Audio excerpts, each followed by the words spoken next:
So today we want to visit this concept of longevity medicine. And I call it geriatrics on steroids.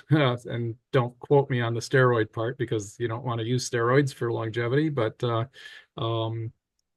whole concept, as we'll see, of geriatric medicine morphing into healthy lifespan medicine is a movement afoot that's gaining a lot of attraction. So I wanted to share with you some of the thought processes about how people are doing research and what people are thinking about in terms of trying to extend either the absolute lifespan or the what we call the healthy lifespan. And you'll see those distinctions as we go along here. So one of the questions are, why are longevity and medical interventions in the aging process so important? And the observations so far are that aging drives chronic conditions. So one of the thoughts is that if we can slow the aging process, we can actually prevent many chronic conditions from happening. As a result of that, we would have huge benefits for health and societal benefits in terms of its economic gains by reducing disability in late life. And then most importantly for all of us is to really maintain our functional independence. You know, that what I often hear in my clinic, in my geriatric clinic, is that, I don't want to go to a nursing home. Well, I don't want you to go to a nursing home either. But, what are we going to do to avoid that? And so those are the questions. And sometimes those questions need to be asked earlier in life rather than at the precipice of when somebody actually has to go to a long-term care or rehab facility. So just as the disclosures, really none to disclose other than this program is sponsored by HRSA and what's called the Geriatric Workforce Enhancement Program. So I am supported by that program. So in as much as that's my disclosure. The goals for today are to understand that aging is a process, not a disease. We want to report on the biomarkers of aging and what that represents for measuring biologic age. And then we want to go through basically a description of what things we can do to try to halt or even possibly reverse aging. And then ultimately, we'd like to practice key strategies for longevity. One of the things we want to do is also identify what represents successful aging. Again, to measure biologic aging, and then hopefully through all of this to understand what the investment is for what we call the longevity dividend. So I've got some questions here for you. So I don't want you to type, I want you to type in the chat box, but do not submit it yet. But I'd like you to state the age which you think you'll actually live to. So I'll just give you a few seconds here to put that into the chat box. And then what we call a waterfall effect, we're all gonna hit that send button. Okay, so if you got your age, which you think you're actually going to live to, go ahead and hit the submit. Okay, great. So we see got some very confident people here. They're going to live 10 years past the average life expectancy. I love it. Great. So as you can see in the chat, we're seeing a lot of 80s and so forth. And I think that's pretty reasonable because 81, at least for women, is the average life expectancy in the United States. And I want to give a shout out to our Canadian participants here. Thank you for joining, and my apologies for all the nonsense that's going on in our country. Okay, this is good. Now, all right, so now I've got another question for you. Again, same thing in the chat box, state the ideal age that you would like to achieve in your life. So you've got what you think you're going to live to. What would you like to aspirationally live to? And again, just hold off on hitting the send button until everybody gets a chance to do that. I asked this question of some of our medical trainees, and they all thought they were going to live to average age of 66. And then their aspirational age was 80. So I thought that was just kind of interesting. Okay, so go ahead and hit the send button as to what your aspirational age might be. Great. So good round numbers, 90. Oh, somebody got an 87 there. That's pretty good. Magic number 7 is a lucky number, I suppose.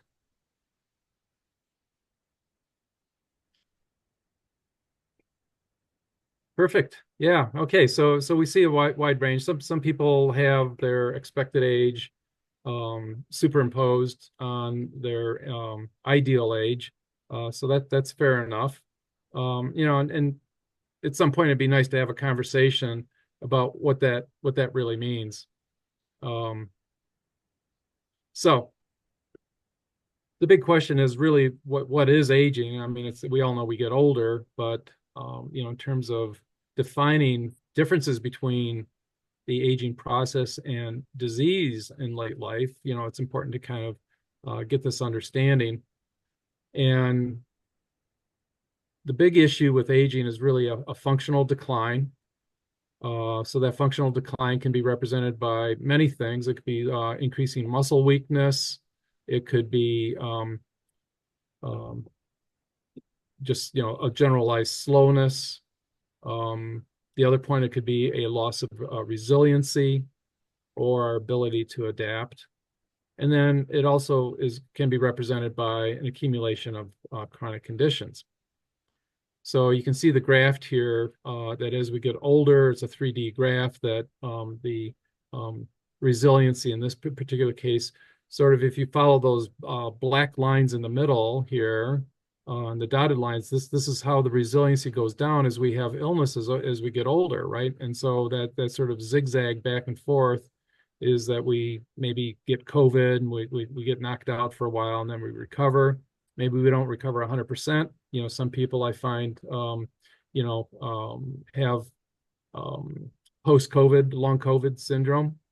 So there's things like that we need to consider as we age. One of the big things about COVID now is whether it accelerates the onset of Alzheimer's disease and or frailty.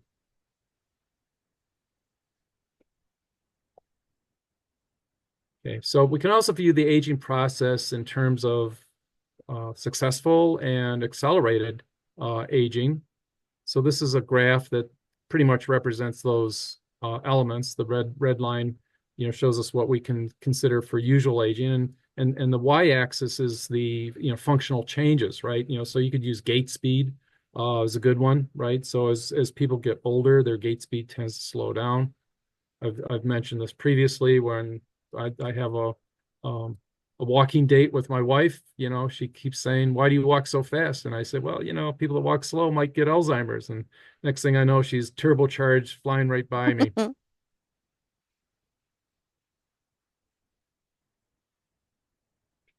There we go. There's a video on here that I just want to point out. So if you got the slides, you can watch the video. It's um, well, you can see there. It's called the Immortalist, and it's a description about two scientists who are having a discussion about how we can live either forever or how we can live to 120 years of age. So it's a very intriguing introduction, and you can download the Immortalists off of YouTube to view that. So one of the issues as we talk about longevity is a little bit of a conundrum. So overall, the world is growing older, and you can see in the graph on the left side here that as these countries, as these countries turn into red, and by 2050, that is, you can see a 20% to 30% of the population is going to be over the age of 65. But on the other hand, we have some interesting trends where you have the latent effects of childhood obesity that have a negative effect on healthy aging. And then more recently, the undereducated white man or white men have demonstrated a reduction in their longevity, going from 78 years average life expectancy down to 76. There are some populations where post-COVID, the life expectancy has gone down dramatically, particularly with Native American populations. So we really have an option of two trajectories. We can try to pursue a successful trajectory, and or through usually lifestyle choices, not so much genetics, we can pursue unsuccessful pathways and really lead to an early demise. And it's the old hippie saying back in the day, what they say, don't trust anybody over 40, right? So it's like there was a generational aspect of suspiciousness of people who are older. But unsuccessful aging comes in many ways, and this is a good example of Lenny Bias, who is an amazing, amazing basketball player from University of Maryland, playing against my team, Duke, there that you can see. But this is a cross-section equivalent of what happened to him with his heart. He got a dilated cardiomyopathy, and he died on the basketball court from cocaine abuse. So this is what cocaine does to your heart, even as a young 28-year-old. Unsuccessful aging can be represented by brain failure. And here's a good representation of a Dutch artist who did self-portraits over time.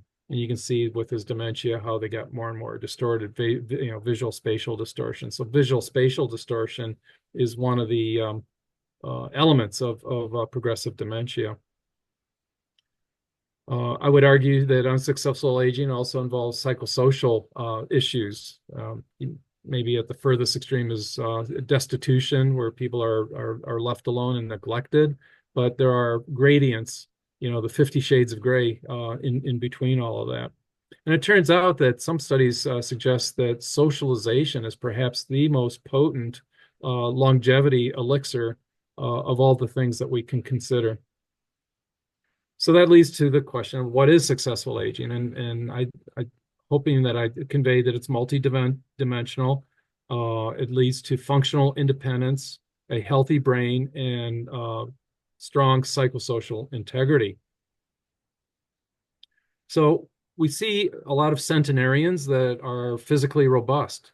The famous line about Jimmy Carter, they said, what did you attribute to living so long? And he says, I ran 5 miles a day. And somebody asked him, he says, well, did your wife Rosalind how did she let you go run? She followed me to make sure that I didn't get into any trouble. So, here you had a couple that was very committed to at least endurance training. We see different examples of successful aging where people have maintained their cognition. A lot of this is, based on the whole concept: if you don't use it, you lose it. However, there is a literature that talks about how people compensate as they get older, and they tend to focus things that they do cognitively well, and not pursue things, for instance, like musicians. Aging musicians will play pieces that they are very, very good at and have a lot of practice at, and they won't try to take on new things necessarily. This connection with psychosocial support is so strong, and here you can see the rock stars from Okinawa, this group of women who are average age is 95, mostly a lot of 100-year-olds, put out a song about 10 or more years ago, just to celebrate their longevity. And this is considered one of the blue zones. Okinawa is considered a blue zone of exceptional longevity. So the question is, what is longevity medicine? And you can see one of the Institute of Medicine or National Academy of Medicine published a roadmap a couple of years ago. But it's basically trying to extend what we call the healthy lifespan through personalized interventions. So one size does not fit all. And we know that some people, 20% of the population, may not really benefit from vigorous exercise, and that may be something else that they have to do. Maybe it's more nutritionally oriented for them. to achieve a healthy lifespan. And so I want to distinguish this, that we're talking here about healthy lifespans. So for the amount of years that you have in your life, that those years are lived well in a high functional state. So this sort of, from my perspective, geriatric medicine as a subspecialty is beginning to shift from the focus on the left side here of frailty. And we do see geriatric syndromes, people who fall, people who have incontinence or brain failure, if you will. But we also want to identify early on, at least in middle age, strategies that people can adopt, for avoiding the situation on the left side here, which is a wheelchair-bound older adult. So this raises the concept of this gap, and the graphs are not that well separated here, so it's hard to get an appreciation. But basically, if you look at the red line, that's your absolute lifespan. That's when you see the undertaker, if you will. The blue one is when you see the nursing home.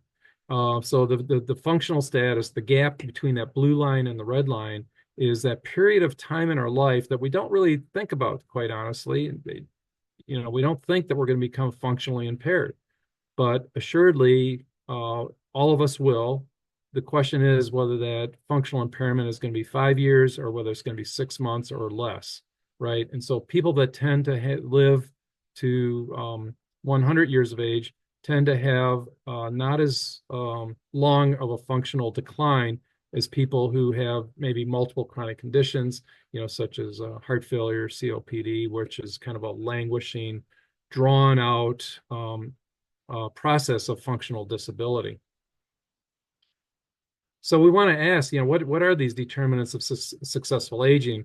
On the left side, you can see the genetic variants of progeria syndrome. These individuals look like they're 90 years old, but they're actually only 12, 15 years old in this picture. And they have a genetic absence of a particular gene called helicase that repairs DNA. And then you can compare that to our 100-year-olds that live in Barbados and other parts of the world that don't have so much a genetic component. And what are the things that they do that make their life highly functional for many years. And you'll notice that they're all laughing, in these stamps here. And so laughter and good attitudes are part of the ingredients that they find in centenarians. So in terms of the genetics, there are some genetic linkages that might be associated. If you are type O blood type, congratulations, you're going to live forever. But basically, in these twin studies, these identical twin studies, is that there's really not much evidence that genetics dictate your long life. I mean, certainly people that have family trends of people living in their late 90s and hundreds tend to have a little higher probability, but not absolute probability of living to 100. So you can look here and you can use facial recognition for perceived age, and generally this is a pretty good rule of thumb.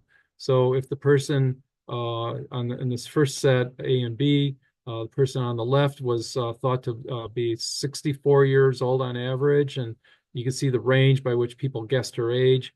And then the twin was thought to be older, 70 years of age. And if you actually test their biologic age, what you see facially, facial recognition, is pretty representative of your biologic age. And this is really brought home with this study here. This was done a while back, the New Zealand study called the Dunedin longevity study. And these are 38-year-olds who were measured for biologic age. And you can see right down the middle, half of the population is younger than age 38, biologically that is. And then half of them are older, some reaching up to 38-year-olds that are biologically equivalent to a 50-year-old. So why is that? What is the difference between these? And hopefully I can convince you that a lot of it has to do with lifestyle.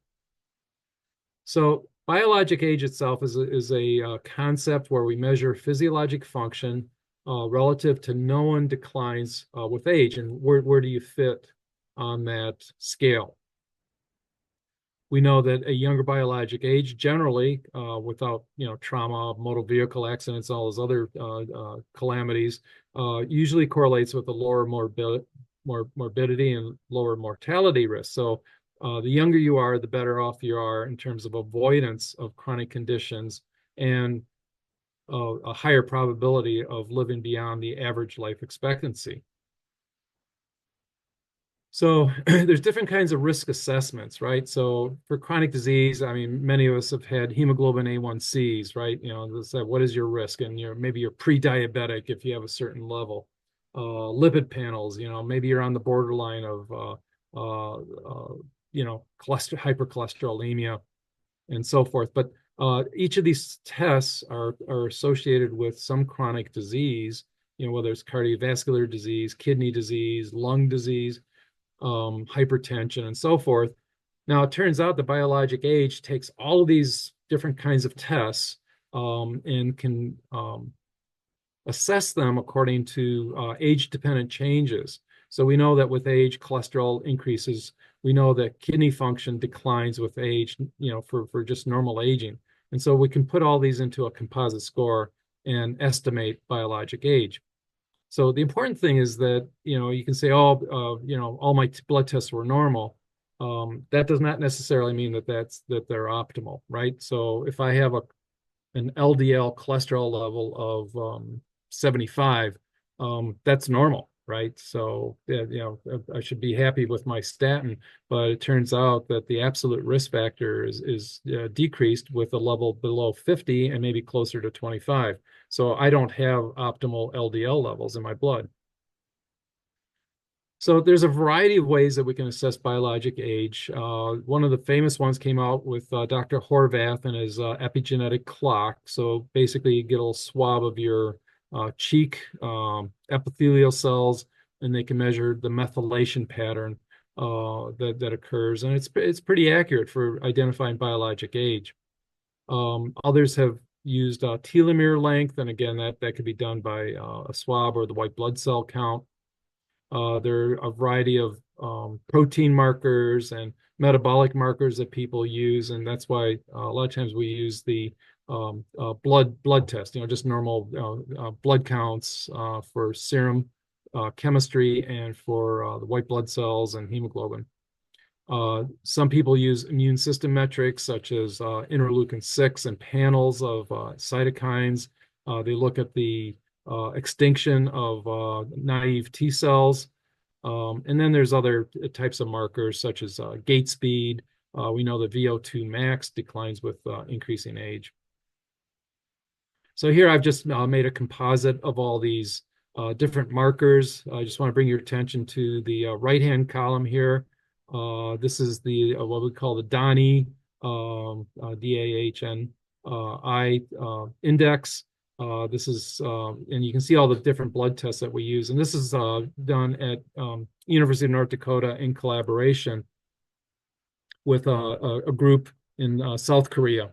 And so they can measure your biologic age by these tests. So an interesting factor is, if you lose resiliency, that in itself can be a general barometer for biologic age. And so if you get somebody that's going into the hospital multiple times, that person has, their biologic age is much older than their actual age for sure. That's what we see with the heart failure patients. And really hospitalization is a benchmark for your health span. Right? Sometimes we go in for elective surgeries, no big deal, right? But if you go in for unexpected hospitalization for COVID, influenza, RSV, only 40% of those older adults over the age of 65 regain their pre-hospitalization functionality. So it's pretty dramatic, right? So we're talking about 2/3 of the population that have accelerated aging as a result of hospitalization. And this pretty much represents graphically and theoretically what we're talking about is that we want to keep people above that dotted line. We want to keep them compensated so that they don't fall into this cascade of disability. So what are these interventions? So generally we talk about lifestyle, behavioral, attitudinal things. And then also, can we get old, can we get younger through a pill, right? It's the curious case of Benjamin Button. So Jean Calmet talked about her longevity. And you'll hear this with all these 100-year-olds. They are, exceptional, super agers, the 120-year-olds in her case. They talk about, I had a shot of whiskey every day and I smoked and, all these crazy things, and we don't know if it's a joke on us or whether they're just being silly or whether they actually did pursue these, kind of dietary interventions. But in any event, they're all anecdotal, and we don't have randomized control studies to know whether what lifestyles really do make a difference. And we'll talk about that. So caloric restriction, everybody knows about this. There are different ways. If you look at Dr. Longo, Longo, he's got a whole website devoted to the different styles of caloric restriction that you can do. So we know that in mice and primates that you can extend their lifespan by caloric restriction. And it is a severe caloric restriction. You're talking about a thimble size of vegetables daily, right? I mean, you're talking about less than 1,000 calories a day, and exercise reduces the effect of caloric restriction. So at least in animal models, if you both caloric restrict and exercise, you actually shorten your lifespan. You don't extend it. And I'm not talking about humans. These are animal studies. But in any event, the caloric restriction is either constant daily, or it could be intermittent. And the intermittent, oftentimes people talk about the 5 and 2 version, so that you fast on 2 days out of the week. So my clinic days are on Tuesdays and Thursdays, so I try to make that an opportunity to fast. I'm not very compliant, but it's an opportunity. So the other lifestyle intervention is exercise, physical activity. So we always ask that of our older adults in the clinic. It's part of the geriatric 4Ms. What's your mobility plan? Are you doing strength training? Are you doing your 10,000 steps a day? And so there is evidence that exercise does make a difference, and it doesn't. Quite honestly, I don't think there's a preference of strength versus aerobic, and I think most people argue that you have to do both. The minimum amount of strength training that you need to do is 2 days per week in order to have benefit. And I'll show you here shortly that more exercise is better. People say, "What's the optimal amount of exercise?" And it's like, just keep exercising, and you'll get more benefit from it. One of the interesting ideas here is high intensity interval training. I've migrated to that, and I'm not particularly endorsing it. I'm just saying that it works for me, where you run at a pretty good clip. I do treadmill running for a couple of minutes, and then I go slow for 3 minutes until my heart rate comes back down, and then I go back up again and do that intermittently. So there's some general studies, controversial in older adults, just because the recovery time is reduced in older adults, and it's not really clear what's optimal, for the older adult compared to a competitive athlete. Yeah, so here's a good example. The more intensity exercise or duration, you gain more and more benefit. So again, this is what I always use as my representation of more is better. So sleep has become increasingly important. And I just read an article in the New York Times that says, all these little devices that we use to measure our sleep is turning people into neurotics, because I didn't get, what does it mean? It tells me I only slept for 6 hours, but I was in bed for 8, it's like, what does that mean?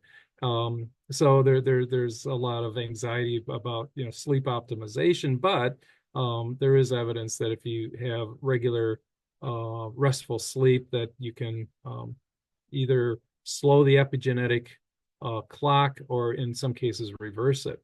So sleep is quite important. And you can just see here the representation of the REM sleep, the rapid eye movement sleep. One of the big disturbers of sleep is alcohol. And so I always know or can anticipate my whoop measurement of my sleep. If I have a glass of wine with dinner, I know it's gonna spank me the next day and say your sleep quality went down by 20%. And that darn glass of wine did it. So I don't know what alcohol does, but it's very disruptive of sleep. Um, the other thing is to look at social and cognitive engagement, right? And so some people think that's the most important element. And the Harvard study of adult development found that loneliness increases mortality risks. And they're this that's the study that people cite that it's the equivalent to smoking 15 cigarettes a day. It's really very potent impact on your lifespan.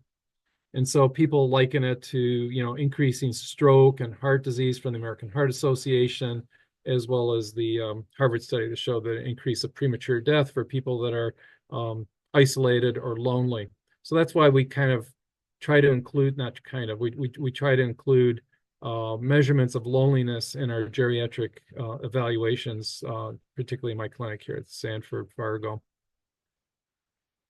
Oh boy, oh boy, this is like, a lot of time could be spent on these guys here, and I'm not going to do a real deep dive. But yes, people have figured out that you might be able to live longer with a pill. So these are the different versions, what we call the senolytics. So quercetin, which is found in red onions, onions in general, flava beans, plus a monoclonal antibody together can kill cells, and we'll talk about this in a little bit. They're called zombie cells. So that's one version. There's another approach where people try to manipulate metabolism, and as you know, as we get older, we tend to be a little plumper, and we get insulin resistance. And so there's studies looking at metformin, even though you don't have diabetes, and or rapamycin. I misspelled it there, sorry. And then there are other approaches, and actually this is what my research is looking at, how to improve stress responses to improve brain protection. And that's allegedly some agents like resveratrol, coenzyme Q, and pterostilbene can all be supplementals that enhance your antioxidant responses. And yeah, and we can talk about the research on that.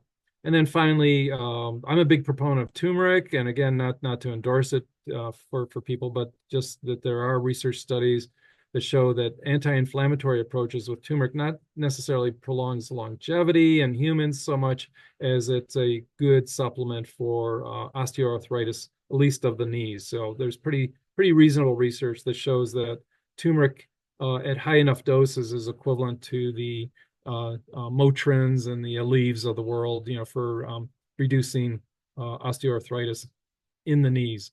Other joints, who knows? So just here's the metabolic intervention, right? So this is called the TAME trial. It was started, I don't know, maybe 8 years ago. They're still collecting data. It activates a kinase that's beneficial to longevity. It also mimics what happens with caloric restriction. Biologically and biochemically, it reduces the so-called mTOR signaling, which is not good for aging. It enhances the well, we call autophagy, but this is the garbage trucks. They do a better job of cleaning up the trash. And it generally in mouse and other animal models, it improves their lifespan considerably. So the metformin is being used as 1,000 milligrams a day, 500 milligrams twice a day, and they're trying to measure biologic age to see if it makes a difference. Some of you may have heard about the rapamycin dog study. So they're trying to make dogs live longer in Seattle.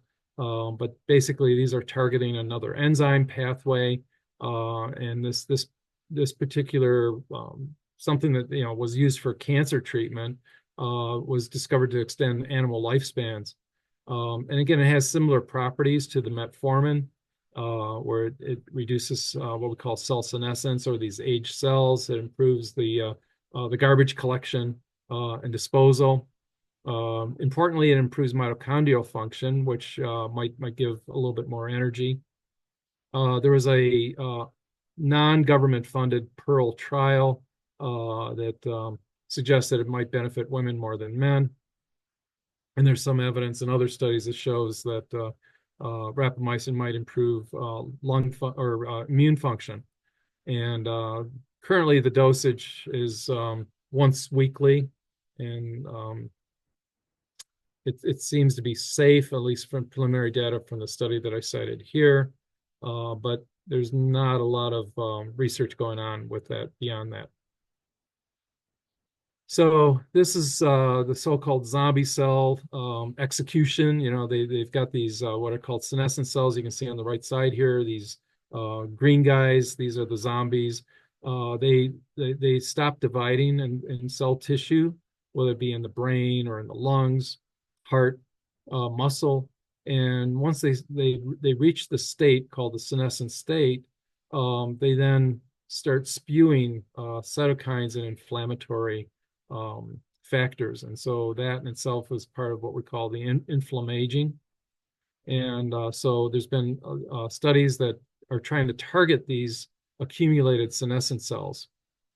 And at least one human study has been done at Mayo Clinic, and they found that pulmonary fibrosis seemed to have improved somewhat, you know, with the combination of this monoclonal antibody with quercetin.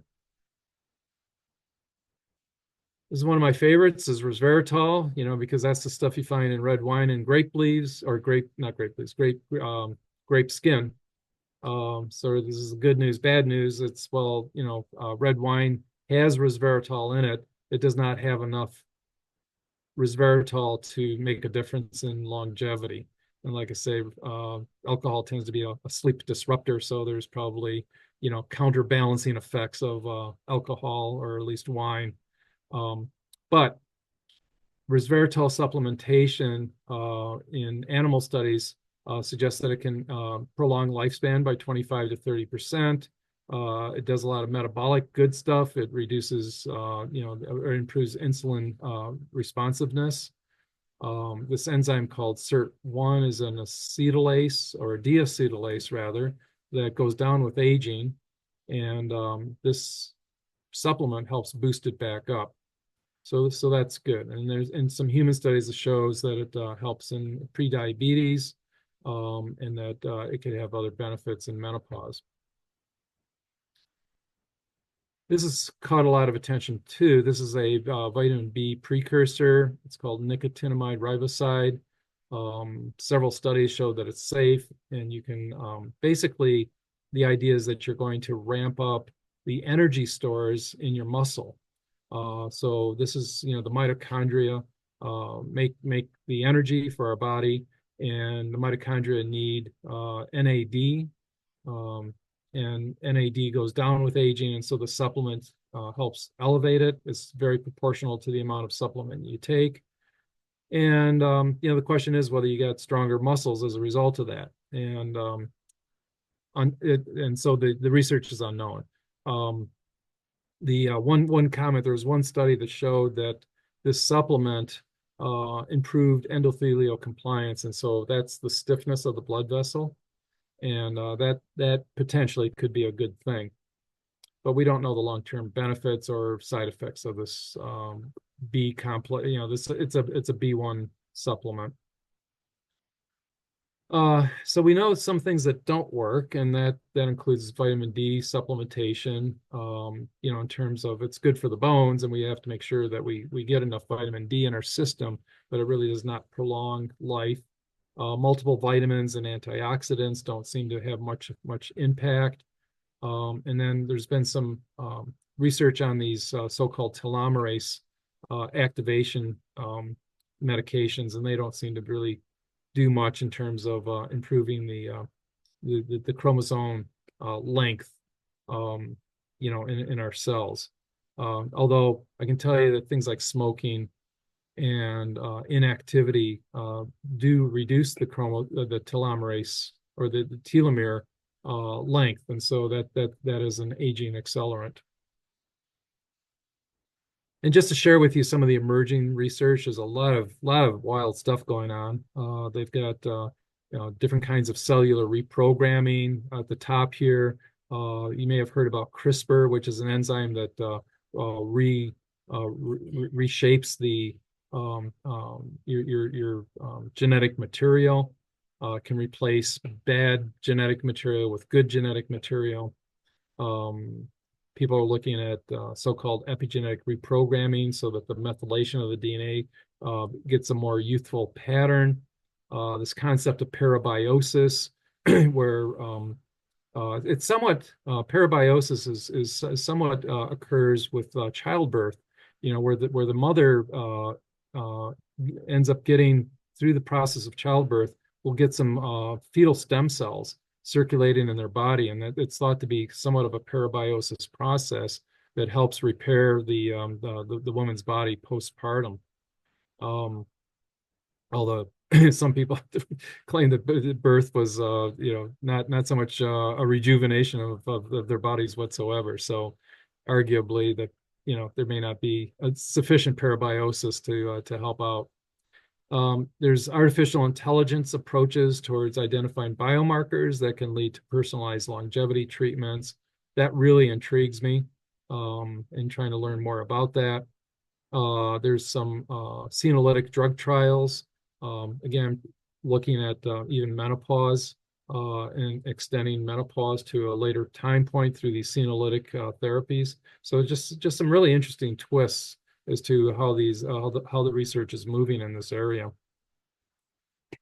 So this leads to this question: is there an absolute limit to our longevity? That's one question. And so the other question is, we can now slow aging down. There's some pretty strong evidence for that, but can we? Are there ways that we can reverse the aging processes? And so that still remains a open-ended question. But if you look at there was a Russian study that looked at these trajectories from the NHANES study.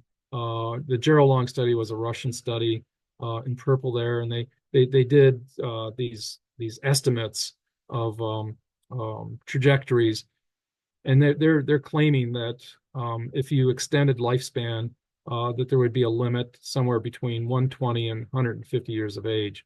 So that's their mathematical gymnastics, if you will. But others have other arguments about the possibility that our lifespans can be indefinite. And then again, just to answer the question about the interventions that reverse aging, we need more sensitive markers to be able to identify that. And just because you change the methylation pattern of somebody's DNA doesn't necessarily that you're going to make them younger. And I just kind of want to wrap up with some ethical and practical considerations about this whole longevity medicine. And the question is, like, who gets access to it? So there's a pundit that has a longevity clinic out in California. He charges $100,000 for him to become your doctor. And they go through all these different tests. So pretty costly. The other question is, what are the costs to the healthcare system for doing these measurements? On the other hand, if people identify biologic age as a metric that they want to address in their own health, and to follow that could really have some enormous benefits in terms of avoiding future chronic conditions. There's certainly the social implications of extended lifespan.